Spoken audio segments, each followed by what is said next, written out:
तभी तो ये बनेगी बात। किसी ने कहा आम आदमी पार्टी की तुलना, आपको एक पैसे भी समझ नहीं है कि जन सुराज क्या है और आम आदमी पार्टी क्या है।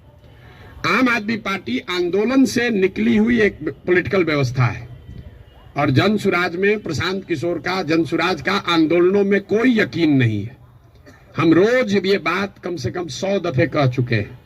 जन सुराज आंदोलन नहीं है, इसको जेपी के आंदोलन से कंपेयर मत कीजिए और इसको आम आदमी पार्टी के आंदोलन से कंपेयर मत कीजिए, क्योंकि आंदोलन है ही नहीं। क्यों नहीं है? हमको लोग आगे कहता है भैया आंदोलन कीजिए उससे बिहार सुधरेगा।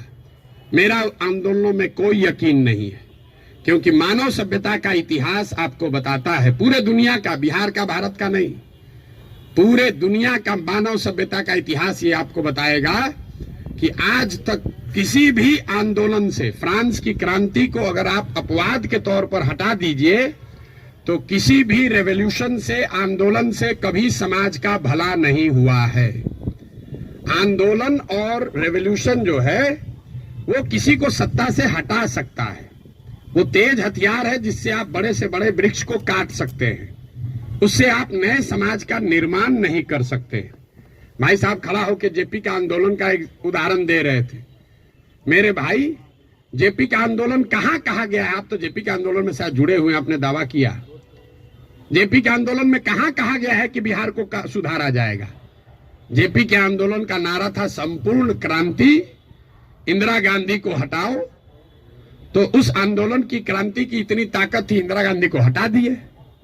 नया व्यवस्था बनाने की बात कहां कही गई थी? अरविंद केजरीवाल या आम आदमी पार्टी ने नई व्यवस्था की बात कहां कही? उन्होंने कहा भ्रष्टाचार हटाओ। हम तो नहीं कह रहे भ्रष्टाचार हटाओ, क्योंकि दुनिया में कहीं इसका कोई प्रमाण नहीं है कि कोई एक कानून बनाकर आप भ्रष्टाचार खत्म कर देंगे। ये तो सतत प्रक्रिया है।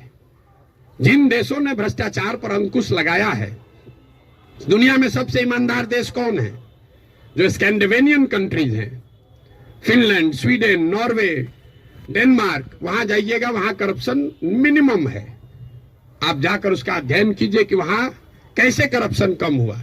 वहां अरविंद केजरीवाल थोड़े पैदा हुए थे, वहां जन्म लोकपाल करके कोई विधायक नहीं पारित हुआ।